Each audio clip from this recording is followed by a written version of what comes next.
મિત્રો સ્વાગત છે તમારું આજના મારા નવા વ્લોગમાં। તો થોડાક દિવસો પહેલા મેં એક વિડીયો મેલ્યો તો સીતાફળીની ડાળું કાપવા અમે આવ્યા હતા।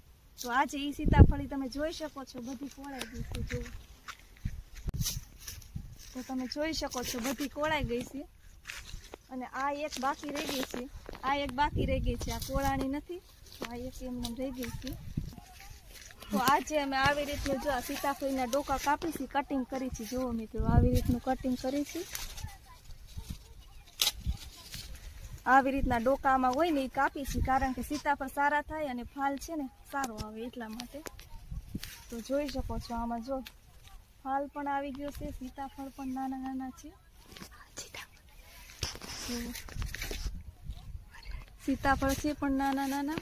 અને અમે મજૂરી ઉપર આવ્યા છે હવે અહીંયા, અને સીતાફળી પણ બહુ ઝાઝી છે। જુઓ તો મિત્રો સીતાફળીનો બગીચો છે આખો, બહુ જ ઝાઝી। જુઓ તમે જોઈ શકો છો સીતાફળી છે, જેવી રીતના કેરીનો બગીચો હોય ને મિત્રો એવી જ રીતે સીતાફળીનો બગીચો છે। બહુ એટલે બહુ જ ઝાઝી છે સીતાફળી। જો આવી રીતની આવી થઈ છે, બહુ મસ્ત થઈ ગઈ છે હવે તો મિત્રો આવો હતો મારો નાનો એવો વ્લોગ। ગમ્યો હોય તો લાઈક, કોમેન્ટ ને શેર જરૂર કરી દેજો અને ફોલો કરવાનું ન ભૂલતા। જય માતાજી મિત્રો।